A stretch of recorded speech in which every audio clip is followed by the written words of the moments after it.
Hey guys, Hailey Lain aka Key Black here, and welcome back to another episode of Off the Cuff, and I am ecstatic to return to Death T today, with Death T-3, Terror Cubed. So I said before that Death T2 is my favorite part of Death T because of the attraction itself, but it's with Death T3 and the lead into Death T4 that my personal favorite moments of Death T happen, and they are absolutely what set my teenage fangirl heart ablaze and still do to this day. The chapter picks up right after Death T2. They're moving on to the next attraction. They don't really know what it's going to be. Kaiba's mulling over the fact that, okay, these guys are getting farther than I expected, but how will they do in Death T3, which is designed to break up their little friendship, which they claim is their strength? Kaiba's asides throughout this have been absolutely some of my favorite parts. It's just like, oh my god, he really is watching everything that they're doing. This is an obsession. Meanwhile, Yugi is feeling his grandfather's heartbeat through his cards, and he's getting the sense that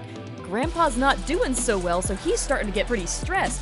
They make it to Death T3. It seems like it's an empty room with nothing to do inside of it. The door, of course, slams shut behind them, and they start looking for a way out, like, what is there to do in here? And there's nothing. And while they're kind of figuring out, okay, I guess we just kind of wait for something to happen, Yugi's starting to get really, really worried. He starts saying things like, maybe this was Kaiba's plan after all, just to trap us in here.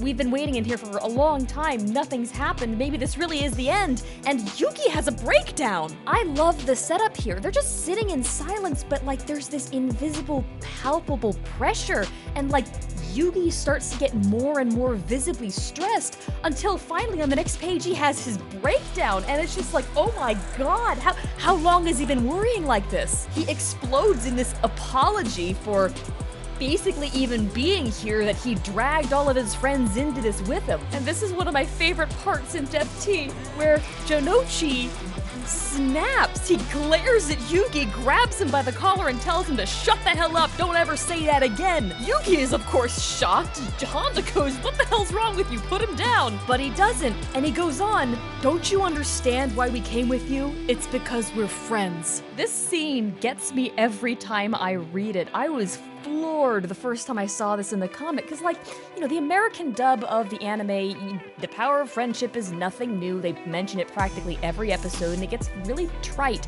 But this was like, this hit me hard, man. Here I am looking at the coolest two characters in the comic so far, like just pouring their hearts out, and then there's just, you know, you see Yugi start to cry, and it's like, oh my god.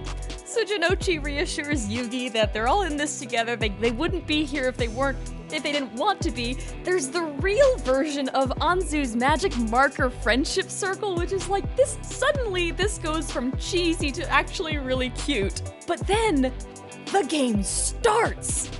Bam! There's this huge block that falls out of nowhere, and they start raining these massive cubes filling up the room, and basically the point of the game, as Yugi very quickly figures out, is to climb on top of the cubes and see if they can make it to the little opening that's maybe, I don't know, 10 feet up on one of the walls, you know, without getting crushed. I'm noticing on this reread as well, by the way, because they were just standing in this circle with their hands together to draw the circle, the cube falls right between them and splits them all up, so it's like, oh my god, Kaiba! It's a little bit frantic for a bit because it just seems like they're falling in random places and there's no way to predict them. But Anzu figures out, as a dancer, that there's actually a rhythm and a pattern to the cubes falling, so she kind of figures out the dance of the cubes, and they start to be able to climb on top of them pretty predictably and get to the top. And it's going pretty well until there's a really close call with Honda. One falls right behind him and like slams shut. Everybody's, you know, kind of, oh my god, that was too close. And it looks like it was just a close call for a minute until Honda's expression changes. And he hurriedly reaches for Yugi and hands him.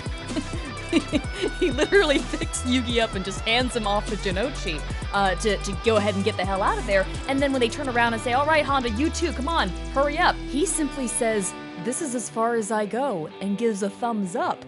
And it pulls out to reveal his jacket is caught under that cube that fell right behind him, so he's trapped. And then there's only a moment for the horror to register before another cube falls in front of the entrance, and Honda's stuck in there. The emotional whiplash from this chapter just, Oh, I'm sitting here going, man, you just showed me the real power of friendship and these adorable, sweet characters that I've come to seriously love, and now the coolest one is dead?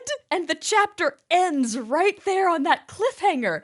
So, I'm also going to do the same thing and save Death T4 for the next Off the Cuff. Guys, thanks so much for listening and for watching, and I will see you next time.